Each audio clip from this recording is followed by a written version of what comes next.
What's up, guys? We're here. It's week 7.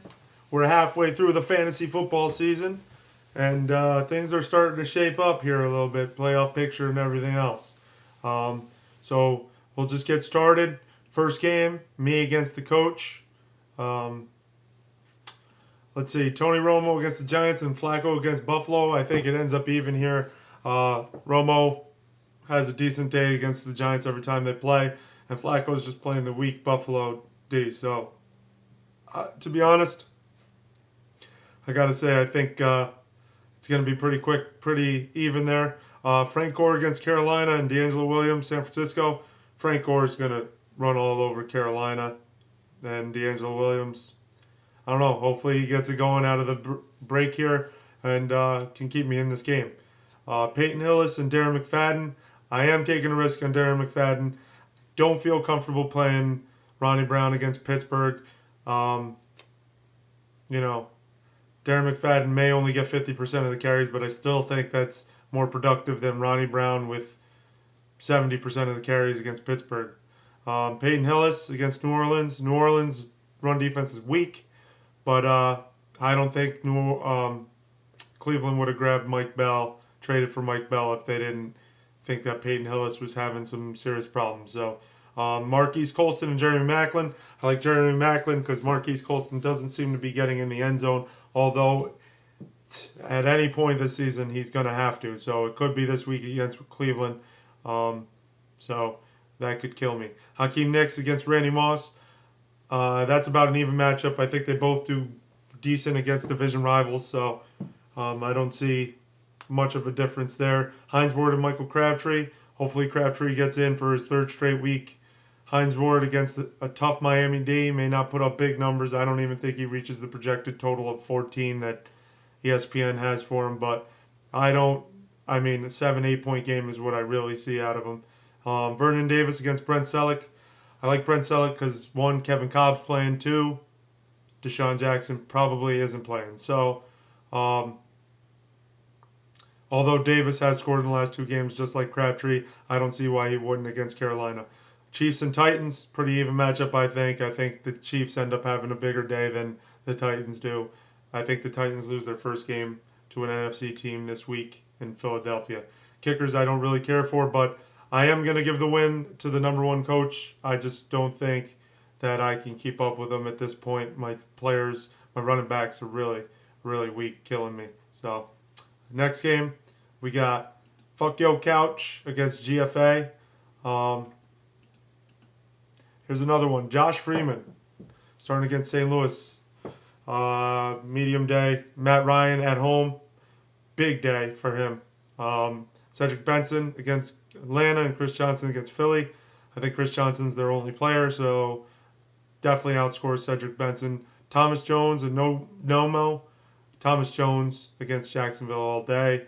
Nomo still has a lot to prove coming off the hamstring injury. Mario Manningham, he's a good flex, probably equal with Chad Ochocinco, although I do think Chad Ochocinco goes off this week. I think Atlanta's going to roll coverage to T.O.'s side because T.O. has just been ridiculous so far this year.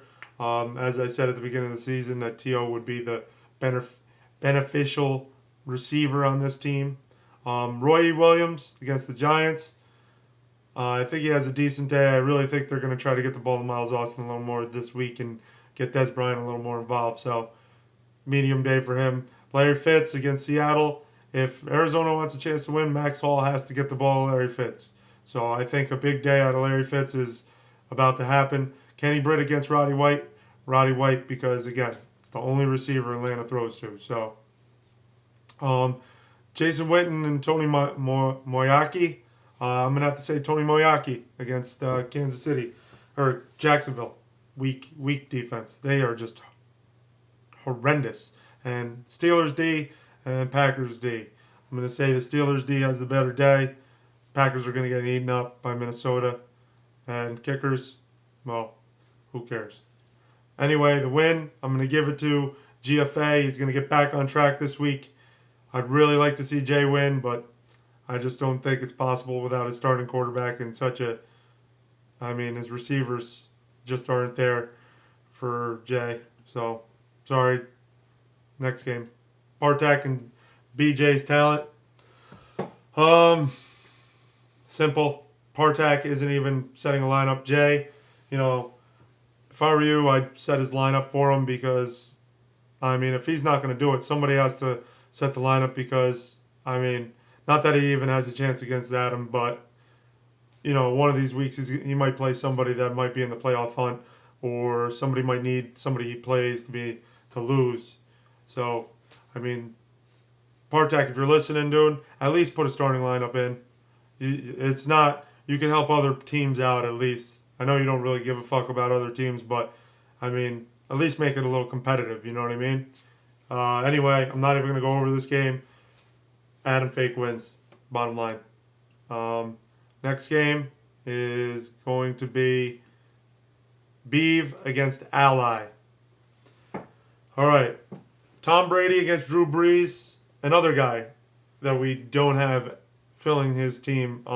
I don't know, maybe he does it the day before the games, but again, he's got 2 open spots.